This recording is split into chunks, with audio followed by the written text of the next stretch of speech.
یاد رکھیں کہ بد اخلاق سے بد کردار اچھا ہے، اور ایسے خوبصورت سے وہ بدصورت اچھا ہے جس کی وجہ سے لوگ گناہوں سے محفوظ ہیں، اور اس ریاکار عابد سے وہ بے نمازی اچھا ہے، اور جو خود کی تعریف کرے اس سے بے وقوف اچھا ہے، اور ایسا سچ نہ بولے جو آپ ہی کو معذرت کرنی پڑے، اسے بہتر ہے کہ آپ خاموش رہیں۔ ہر وقت لوگوں میں رہنا اچھی بات ہے، مگر تنہائی میں بھی بہت کچھ ملتا ہے۔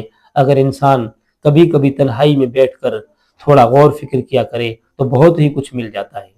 ہر وقت انسان خود کی فکر میں رہتا ہے اور سوچتا ہے کیا کروں، کیسے کروں، لیکن کسی اور کے لیے تھوڑا سا سوچنا بھی اس سے کہیں بہتر ہے۔ ہمارا معاشرہ کیوں تباہ ہے؟ اس لیے کہ ہمارے اخلاق مفاد کے ہیں۔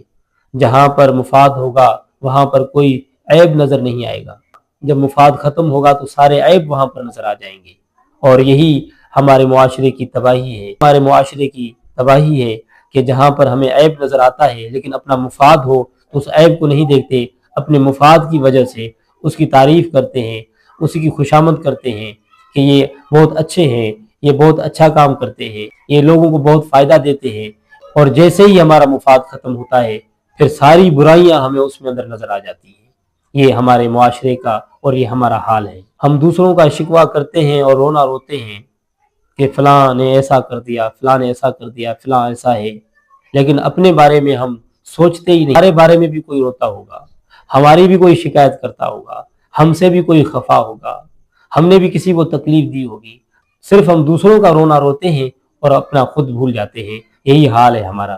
پھر ہم انصاف کی تلاش میں ہوتے ہیں کہ ہمیں انصاف نہیں ملتا۔ پہلے ہم خود انصاف کرنے والے بن جائیں تو پھر ہمیں انصاف مل جائے گا۔ جب ہم خود ظالم ہیں، دوسروں کے ساتھ ظلم کرتے ہیں، ناانصافی کرتے ہیں، جھوٹ بولتے ہیں، امانت میں خیانت کرتے ہیں، دوسروں کا حق مارتے ہیں، دوسروں کے ساتھ ظلم کرتے ہیں، دوسروں کے ساتھ زیادتی کرتے ہیں، پھر ہم روتے ہیں کہ فلاں نے ہمارے ساتھ ایسا کر دیا۔ جب آپ نے کیا تو گناہ نہیں تھا، جب دوسرے نے کیا تو گناہ گار بن گیا۔ یہ ہماری نظریں ہیں جن سے ہم دیکھتے ہیں، یہ ہمارے کان ہیں جن سے ہم سنتے ہیں، یہ ہماری زبان ہے جن سے ہم بولتے ہیں، یہ ہماری عقل ہے۔ یہ سارا کچھ ہمارا اپنے لیے ہے، دوسروں کے لیے نہیں ہے۔ دوسروں کے لیے اس کو استعمال نہیں کرتے، صرف اپنی ذات کے لیے اس کو استعمال کرتے ہیں کہ ہمارا اور میرے گھر والوں کا کیا ہوگا۔ اگر ہم اس نظر کو، اپنی زبان کو، اپنے کان کو، اپنی عقل کو دوسروں کے لیے استعمال کریں، دوسروں کے لیے استعمال کریں کہ ان کو فائدہ مل جائے، ان کے ساتھ اچھائی ہونی چاہیے، ان کا بھلا ہونا چاہیے، تو پھر انشاءاللہ تعالی ہمارے ساتھ بھی بھلا ہوگا۔ آج اسی مفاد کی وجہ سے لوگوں کو ان کا حق نہیں مل رہا۔ اگر مفاد کو ہٹایا جائے تو حقداروں کو خود اس کا حق مل جائے گا۔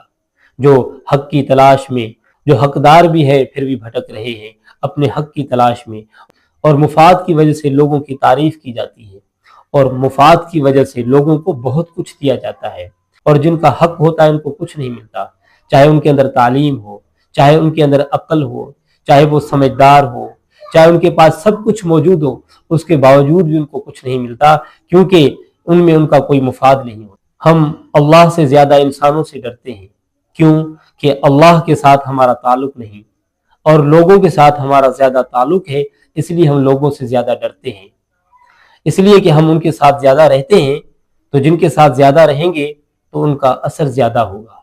اللہ کے ساتھ ہمارا تعلق مضبوط نہیں ہے، اس لیے اللہ کا ہمیں خوف نہیں ہے، اور لوگوں کا خوف ہے ہمارے دلوں میں اللہ سے زیادہ۔ تو انصاف کی بات کریں، عدل کی بات کریں، اللہ سے ڈریں، لوگوں کے ساتھ ایسا رویہ نہ رکھیں کہ جو آپ اپنے ساتھ رکھنا پسند نہیں کرتے۔